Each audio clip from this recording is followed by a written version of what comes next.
today's Disney Christmas ornament, we're going to make one that looks like the flower pattern on Lilo's red dress from the movie Lilo and Stitch.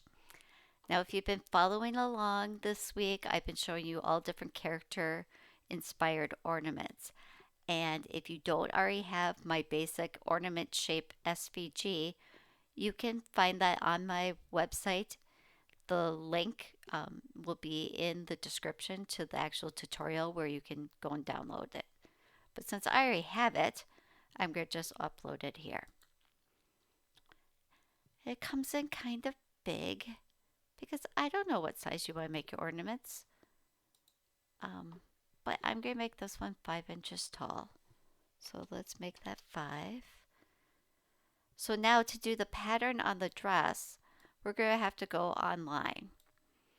And what I just did is I did a search for Lilo's dress pattern, and I like this one. So what I'm going to do is right click on it and save image as, and then I am going to go to my images,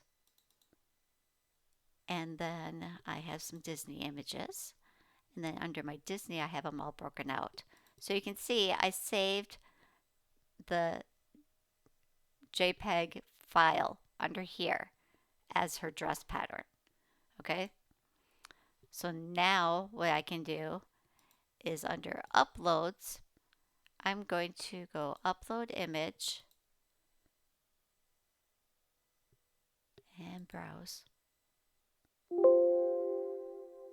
Sometimes Design Space moves a little slower than what I talk, so we'll just slow down and wait for it. Okay, so now I'm going to go to that folder where I saved the image. So it's under my images, which is different than an SVG file. If you don't understand the difference between an image and an SVG, go to my site, seanmosh.com, and do a search for SVG because I have images there and information on SVG files. Okay, so let's upload this one. I'm going to go with complex. And what I'm going to do is before I touch anything here, I'm going to say modify in just 2 colors because I really want it to focus in on just the 2 colors, the black and the white. So I am going to click on the magic wand and remove all of the white because that's what I want it to slice out.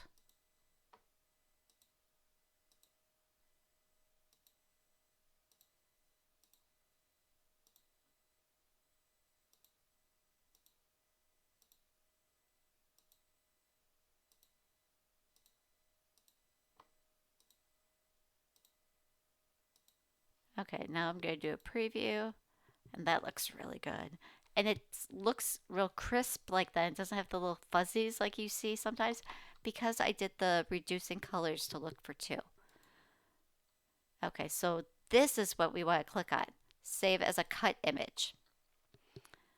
And now I'm going to upload that and get that in here.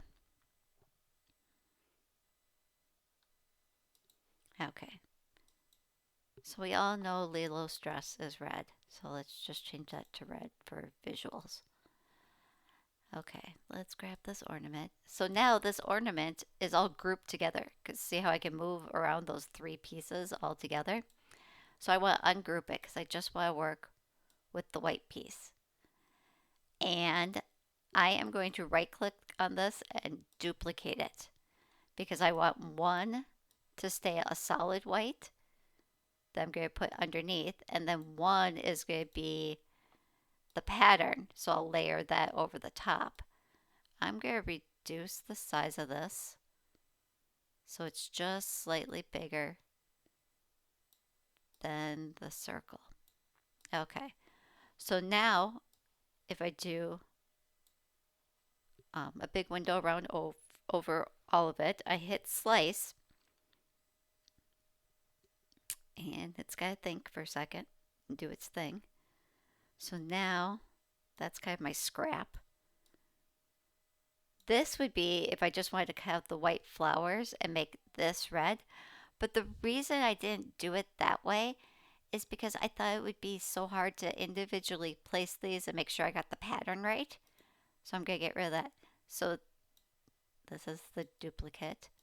So what I did was cut it like this because now I can place this all as one piece right on top of the solid white piece.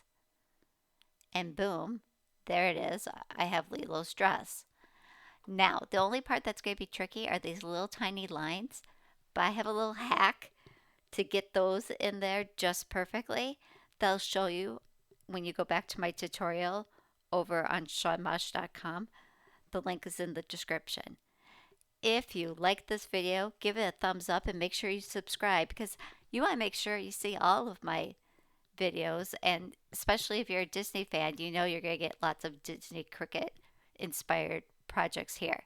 So we'll see you tomorrow.